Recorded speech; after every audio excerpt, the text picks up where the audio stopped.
હવે વાત કરીએ દિન વિશેષની. આપણે એમ કે સફળતા જિંદગીની હસ્તરેખામાં નથી હોતી, ચણાયેલી ઇમારત જેમ નકશામાં નથી હોતી. કદાચ વર્ષો પહેલા કોઈ એક સારા એક કવિએ આવી કંઈક વાર્તા લખી હશે કે ભાઈ સફળતા જિંદગીની હસ્તરેખામાં નથી હોતી. તો પછી હાથનું મહત્વ શું? પાછું ઉદાહરણ આપ્યું છે કે ચણાયેલી ઇમારત જેમ નકશામાં નથી હોતી. તો અત્યારે તો પહેલા પ્લાન બનાવવામાં આવે છે, ત્યારબાદ ગવર્મેન્ટની અંદર પ્લાન પાસ કરવામાં આવે છે, પછી ચણતરની શરૂઆત થાય છે. તો આ કાગળિયાઓમાં જે ચિતરાયેલું જે છે એ જ જો તાદ્રશ્ય બનવાનું હોય તો માનવું તો જોઈએ ને. એમ પરમાત્માએ મને અને તમને જન્મતાની સાથે જ અમુક રેખાઓ ખુલ્લી આપી છે. અમુક રેખાઓ જેમ જેમ આપણા વર્ષ થતા જાય એમ એમ રેખાઓ વધતી ઘટતી જતી જોવા મળે છે. અમુક રેખાઓ ગાઢ બનતી જોવા મળે, અમુક રેખાઓ ક્ષીણ બનતી જોવા મળે છે, અમુક રેખાઓ ઓગળી જતી જોવા મળે છે. જેમ જેમ તમારો સમય પસાર થાય, જેમ જેમ તમારા દિવસો થાય એમ હાથની રેખાઓ બદલાતી રહેતી હોય છે. ઘણી વખત ખેડૂતો જયારે કામ કરતા હોય ત્યારે આપણે કહીએ ને ભાઈ આ ગુરુનો પાડ છે, આ બુધનો પાડ છે, આ શનિનો પાડ છે, આ સૂર્યનો પાડ છે, આપણે વાત કરતા હોય. પણ જયારે જોઈએ ને ત્યારે એના હાથના અંદર આ બધા પહાડો જે છે ને અહીંયા પીહણા પડી ગયા હોય, મતલબ એ હાથ કઠોર થઈ ગયો, ચામડી એની જાડી થઈ ગઈ હોય. ત્યારે શું એનું ભાગ્ય પ્રબળ છે એવું માની શકાય? અરે મહેનત કરી છે બચારે, પાવડા ને કોદાળીઓ લઈ લઈને ખેતરોને ખેડ્યા છે, વાળો બનાવી છે, થોડિયા કાપ્યા છે, વાળો બાંધી છે, પોતાના ખેતરનું જતન કરવા માટે મહેનત કરી છે. જેને કહેવાય ને કે દરેક પ્રકારની મહેનત કર્યા પછી આજે જે ઉપાડી છે એના કારણે આ તો, પણ એનો મતલબ એની અંદર એની રેખાઓ તો છુપાયેલી છે જ.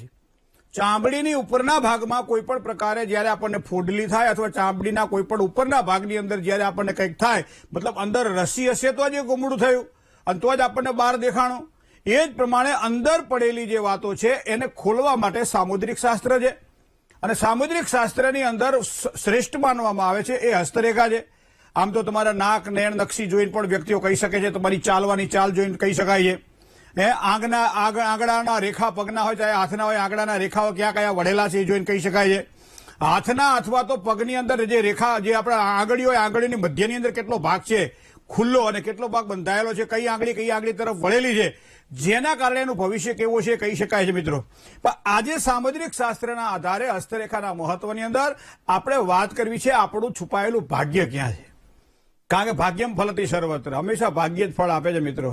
તો એવા સમયે હાથની રેખાઓમાં આપણું ભાગ્ય ક્યાં છુપાયેલું છે, કારણ કે ભાવિના ભીતરમાં શું છુપાયેલું છે એ આપણને ખબર નથી, પણ શોધવા માટે અહર્નિશ માણસ પ્રયત્ન કરતો રહેતો હોય છે. અને આજના આ 21મી સદીના વિજ્ઞાન યુગની અંદર પણ વ્યક્તિ પોતાના ભાગ્યને શોધતો હોય છે, પોતાના ભવિષ્યને શોધતો હોય છે. શૂન્યમાંથી સર્જન કરવાવાળા વ્યક્તિઓને આપણે જીવનમાં જોયા છે. હાવ જેને કહેવાય કે લીમડાના છાયાની નીચે તૂટેલા ખાટલામાં બેસી અને અભ્યાસ કરતા વિદ્યાર્થીઓને મોટા ઓફિસરો બનતા મેં જોયા છે. અને એવા ઓફિસરો બન્યા છે ગવર્મેન્ટની અંદર, મોટા મોટા એની પાસે ખાતા હોય અને એ બધા ઘણા બધા ક્ષેત્ર સાથે સંકળાયેલા હોય. એ પોતાનું જેને કહેવાય કે કર્મક્ષેત્ર પૂરું કરે, નોકરી પૂરી કરે, પછી પણ એક સારો પૈસો કમાઈ અને પોતાનું કોઈ એમ્પાયર ઉભું કરે, પોતાનો એક વ્યવસાય ઉભો કરે અને એની અંદર સફળતા જોઈએ છે.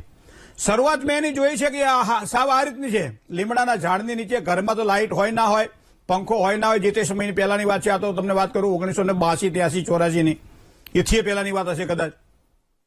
પણ છતાંય ભાગ્યની સાથે છે એવું જોયું અમે. પણ જયારે સમજ ના થયા, જયારે શીખવાનું શીખ્યા, ત્યારે ખબર પડી કે આવા વ્યક્તિની હાથમાં એવી કઈ રેખા હશે કે જેના કારણે આ વસ્તુ આને વાદે વાદે જાય તે તત્વબોધ. કોઈ પણ વ્યક્તિ માના ગર્ભમાંથી પાણી નથી આવતો, એને શીખવું પડે છે. એ જ પ્રમાણે અહીંયા દરેક પ્રકારના અભ્યાસ, દરેક પ્રકારની વિદ્યા માટે જે પ્રમાણે ભણવું પડે છે અને એ જ પ્રમાણે હાથની રેખાઓને પણ જાણવા માટે ભણવું પડે છે. અને ભાગ્ય ક્યાં છુપાયેલું છે, ઘણી બધી રેખાઓ જોવી પડે છે, ઘણા બધા હાથોની હથેળીઓ જોવી પડે છે, ઘણી બધી રેખાઓને ચડતી ઉતરતી જોવી પડે છે. કારણ કે હસ્તરેખા જેમ તમારા ચહેરાને દર્પણ દ્વારા તમે જોઈ શકો છો, સામે દર્પણ હોય તમે તમારા ચહેરાને જે પ્રમાણે જોઈ શકો છો, તો હસ્તરેખા છે ને એ દર્પણ છે. એ તમારું દર્પણ છે, તમને કઈ આપે છે. અને મનની જે વાચા છે, મનની અંદર જે અંદર પડેલી કુશળતા છે એ હસ્તરેખાના દર્પણ દ્વારા આપણે જોઈ શકીએ છીએ મિત્રો. તો ઘણી વખત આપણે વિચાર કરતા હોય છે કે કયા પ્રકારના કામકાજથી મને લાભની પ્રાપ્તિ થાય. ખાસ કરી વ્યવસાયિક ક્ષેત્રમાં કામ કરવાવાળા વ્યક્તિઓ આ પ્રશ્ન વધારે કહેતા હોય છે. કયા ધંધાની અંદર નુકસાન થવાની સંભાવનાઓ પ્રબળ બને. આપણે કઈ ધંધાથી લેણું છે કે મારા ધંધો તો 2-3 કર્યા પડે, ધંધામાં અમારે લેણું નથી. તો આવા સમયે તમારે કઈ રેખાઓ હાથમાં એવી છે જેને જોવી પડે. ઘણા બધા યોગ આપણે કુંડલીમાં દેખાય છે, જેની અંદર એક યોગ છે, એનું નામ છે ગજલક્ષ્મી યોગ. જે પ્રમાણે જન્મકુંડળીમાં ચંદ્ર અને ગુરુ સાથે મળે તો ગજ કેસરી યોગ બને છે. સૂર્ય સાથે જ્યારે શનિ મળે ત્યારે વિષ યોગ બને છે. બરાબર છે. આવા પ્રમાણે હાથની રેખાઓની અંદર પણ અલગ અલગ પ્રકારના યોગો બનતા જોવા મળે છે. અને એમાં તમે ગજલક્ષ્મી યોગ જોઈ શકો છો, એના આધારે તમે જયલક્ષ્મી યોગ જોઈ શકો છો, એના આધારે ભાગ્ય યોગ જોઈ શકો છો. ઘણા બધા એવા બધા અલગ અલગ પ્રકારના યોગો તમને કુંડળીના આધારે જોવા મળે. એ જ પ્રમાણે હસ્તરેખાના આધારે પણ જોવા મળે. એવા એક અધિકારીના હાથને જ્યારે જોવાની ઈચ્છા થઈ અને જ્યારે જોયો ત્યારે જોયું કે આની હસ્તરેખાની અંદર ગજલક્ષ્મી યોગ બને છે. તો એનો મતલબ મેં શરૂઆતમાં આવો કુશળ વ્યક્તિ, કરોડોનો કારોબાર, બંગલો મોટો, રહેવાની ખામ જુઓ, તમે જુઓ સાહેબી તમે જુઓ એની, આપણને એમ લાગે કે ભગવાને બધું આને જ આપ્યું છે. પણ એવા સમયે આપણે આ વિષય આપણો વિષય મૂળ જ્યોતિષનો, પણ શ્રદ્ધા રુચિ ખરી આની અંદર કે કંઈક આમાં જાણવાનું છે તો જ આપણા ઋષિમુનિઓએ તપ કર્યા હશે. કિરો જેવા એક સારા હસ્તરેખાવિદે આની પર સંશોધનો કર્યા હશે, મોટા મોટા ગ્રંથો લખાયા હશે. અને એવા સમયે જોયું તો એ જે વાંચન જે હતું કે ગજલક્ષ્મી યોગ જ્યારે બને ત્યારે વ્યક્તિ શૂન્યમાંથી સર્જન કરે છે. તો આવા વ્યક્તિઓને પહેલા તો એમ પૂછવું પડે આપણે કે ભાઈ બાલ્યકાળ તમારું ગરીબાઈમાં વ્યતીત થયું, તમારા બાપાને તમારી સ્કૂલના ફીના પૈસા ભરવાના નહોતા, તમારા પાડોશીઓ અથવા તો ગામના સરપંચ, મંત્રી અથવા તો કોઈ જે વડીલ હોય, કોઈ શ્રેષ્ઠી હોય, એ પૈસા ભરતા હતા તમારા સ્કૂલના ડ્રેસ તમને તમારા દ્વારા નહોતા મળ્યા, તમારા સ્કૂલની અંદર તમારી ફીસ ભરવાની હતી, તમારા કપડાં લેવાના હતા, એ શું બીજી જગ્યાએથી તમે પ્રાપ્ત કર્યા છે. 10મા ધોરણ પછી 12મું ધોરણ, 12મા ધોરણ પછી આગળ જ્યારે વધવાની વાત આવી ત્યારે અન્ય વ્યક્તિઓના સહકારથી, અન્ય સંસ્થાઓના સહકારથી તમે ભણવામાં આગળ વધ્યા છો. આવો પ્રશ્ન પૂછવાની ઈચ્છા થાય તો આવા પ્રશ્નો જ્યારે પૂછીએ ત્યારે કે હા સાચી વાત છે મહારાજ, જે સમયે અમારી પાસે ઘરની અંદર 7 કે 8 જણનો પરિવાર હતો, ખાવા માટે એમ કે જેમ 2 ટાઈમનું ખાવાનું પણ બાપાને અઘરું થઈ પડતું હતું બધાનું કરવું, અને એવા સમયે ભણવાની હોંશ હતી, અંદર કંઈક કરવું છે એવી વૃત્તિ હતી, અને એવા સમયે કુદરત સહકાર આપતા ગયા અને એમ કરતા કરતા બા અને બાપા તો વિદાય થઈ ગયા, સુખ જોઈ ન શક્યા. પણ આ વૈભવ અને સુખ જોયા પછી અમને મા બાપની કરેલી કારી મજૂરી યાદ આવે છે કે જેને એમને પેટે પાટા બાંધીને ભણાવ્યા હતા, જેને બધા જ કહેવાય કે અમારા તમામ જીવનના જે વર્ષો અમારી પાછળ નાખી દીધા હતા. અને પછી ધીમે ધીમે પણ એની હાથની રેખાઓને જોયા પછી આપણને ખબર પડે કે આ પ્રમાણેની રેખાઓ આ પ્રમાણે જો જતી હોય તો આ વ્યક્તિ આ રીતે કરી શકતા હોય.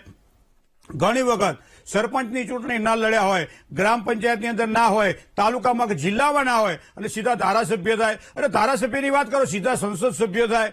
તો આ કયા પ્રકારના એવા કુંડળીના યોગ દેખાઈ રહ્યા કે જેના કારણે આપણને પદ અને પ્રતિષ્ઠાનમાં દિવસે દિવસે વૃદ્ધિ થતી તમને જોવા મળે છે.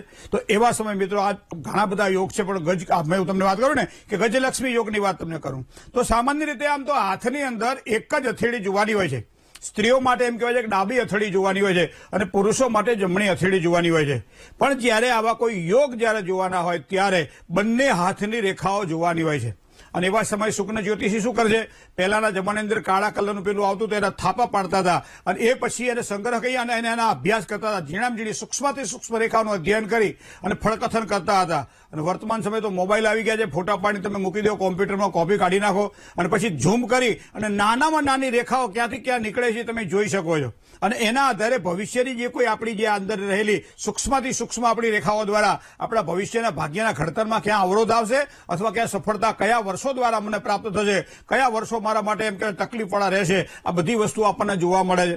તો આ પ્રમાણે જો કુંડળીમાં જોવા જઈએ તો આ ગજલક્ષ્મી યોગની વાત કરીએ તો મણિબંધ જે આપણો છે, આપ સામાન્ય રીતે આખો હાથ આવે ને એને નીચે જે આ મોટા ભાગને તમે જોજો આમ રેખા કરો એટલે 3-4 રેખાઓ તમને અહીંયા જોવા મળે. ઘણી વખત એમ કહે છે કે આ રેખાઓ આયુષ્ય અને આરોગ્યની પણ માનવામાં આવે છે. ઘણી વખત તમારા પાસે સંપત્તિ ખૂબ લખી હોય પણ આયુષ્ય ઓછું હોય તો એ સંપત્તિ શું કરવાની. અને એટલા માટે જ કહેવાય છે કે જેટલા કાપા હોય પડતા હોય આયુષ્ય આરોગ્ય પ્રમાણે જોવાનું હોય છે. કપાળની અંદર પણ તમે જોજો આ ભાગ્યની અંદર જેટલી તમે રેખાઓ તમને દેખાય ને એ દીર્ઘ જે રેખાઓ છે ને મોટા ભાગે જ્યોતિષીઓ એમ કહેતા હોય છે હસ્તરેખાના કે આ વર્ષો તમારા કેટલા જીવવાના છે, 50 વર્ષ જીવવાના, 60 વર્ષ જીવવાના, 70 વર્ષ જીવવાના, એવો એક સામાન્ય વર્તારો કરતા આપણને જોવા મળે છે. એટલે આપણને ખબર પડે કે ભાઈ આટલા વર્ષ સુધી તો આપણે ધરેણ કામ કરવાનું છે અને પછી જે ભગવાન આપે આપણા માટે બોનસ છે. બરાબર, પછી તો ભગવાનના કામકાજ કરવાના છે, બાકી આટલા વર્ષ આપણે આપણા માટે કામકાજ કરવાનું છે. આ જે શીખવાડવાની વાત છે એ આપણને ધર્મ, કર્મ, આધ્યાત્મિકતા અને જ્યોતિષ દ્વારા જાણવા મળે છે. તો એવા સમયે આ મણિબંધની જે રેખા છે, બરાબર, આ મણિબંધ છે, મણિબંધની બાજુમાંથી એક રેખા અહીંયા નીકળે છે.